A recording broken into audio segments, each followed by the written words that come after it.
Divine talks ఛానల్కు స్వాగతం. కార్తీక పురాణం 6వ అధ్యాయం. దీపారాధన విధి మహత్యం. ఓ రాజశ్రేష్ఠుడా, ఏ మానవుడు కార్తీక మాసము 4 రోజులు పరమేశ్వరునికి శ్రీ మహావిష్ణువునికి పంచామృత స్నానం చేయించి కస్తూరి కలిపిన మంచి గంధపు నీటితో భక్తిగా పూజించునో అట్టి వానికి అశ్వమేధ యాగము చేసినంత పుణ్యము దక్కును. అటులనే ఏ మానవుడు కార్తీక మాసమందు దేవాలయంలో దీపారాధన చేయునో వానికి కైవల్యం ప్రాప్తించును.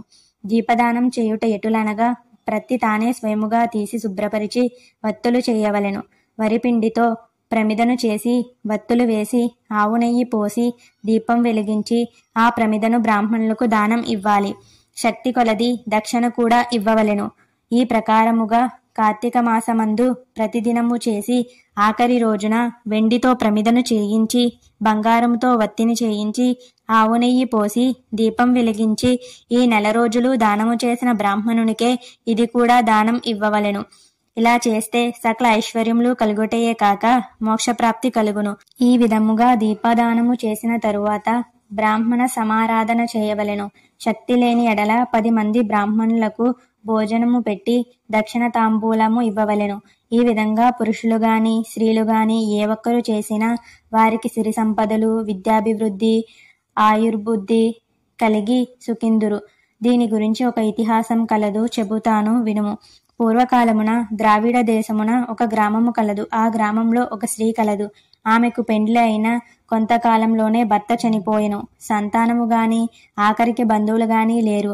అందుచే ఆమె ఇతర ఇండ్లలో దాసిగా పనిచేయును, అక్కడే భుజించును. ఒకవేళ వారి సంతోషము కొలది ఏమైనా వస్తువులు ఇచ్చిన ఎడల ఆ వస్తువులను ఇతరులకు హెచ్చు ధరకు అమ్ముకొనుచు ఆ విధముగా తన వద్ద పోగు అయిన సొమ్మును వడ్డీలకు ఇచ్చి మరింత డబ్బును కూడబెట్టుకుంటూ ఉండేది. దొంగలు దొంగలించి కూడబెట్టిన వస్తువులను తక్కువ ధరకు తీసుకుని ఇతరులకు ఎక్కువ ధరకు అమ్మెను. ఈ విధముగా కూడబెట్టిన ధనమును వడ్డీలకిస్తూ శ్రీమంతుల ఇండ్లలో దాసి పనులు చేస్తూ తన మాటలతో వారిని మంచి చేసుకుని జీవిస్తూ ఉండేది. ఎంత సంపాదించినా ఏమి, ఆమె ఒక్క దినము కూడా ఉపవాసము గాని దేవుని మనసారా ధ్యానించుట గాని చేసి ఎరుగదు. పైగా వ్రతములు చేసేవారిని, తీర్థయాత్రలకు వెళ్లేవారిని చూసి అవహేళన చేసి ఒక భిక్షగాడికి పిడికెడు బియ్యము పెట్టక తాను తినక ధనము కూడబెడుతూ ఉండేది. అటుల కొంతకాలము జరిగెను. ఒకరోజు ఒక బ్రాహ్మణుడు శ్రీరంగములోని శ్రీరంగనాయకులను సేవించుటకు బయలుదేరి మార్గమధ్యలో ఈ స్త్రీ ఉన్న గ్రామమునకు వచ్చి ఆ దినమున అక్కడే సత్రములో ఉండెను.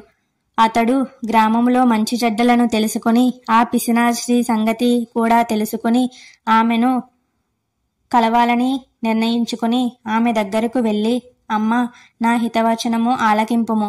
నీకు కోపము వచ్చినా సరే నేను చెప్పాలనుకున్న మాటలను ఆలకింపుము.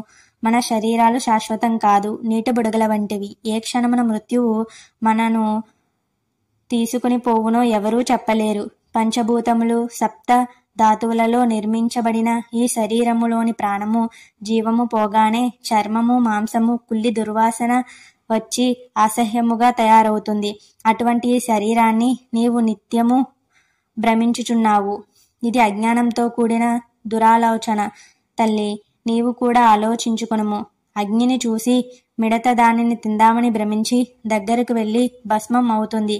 అటులనే మానవుడు కూడా ఈ తనువు శాశ్వతమని నమ్మి అంధకారములో పడి నశించుతూ ఉన్నాడు.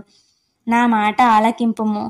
నీవు తినక ఇతరులకు పెట్టక అన్యాయముగా ఆర్జించిన ధనము ఇప్పుడైనా పేదలకు దానధర్మాలు చేసి పుణ్యమును సంపాదించుకొనుము. ప్రతిదినము శ్రీమన్నారాయణను స్మరించి వ్రతాధికములు చేసి మోక్షము పొందుము.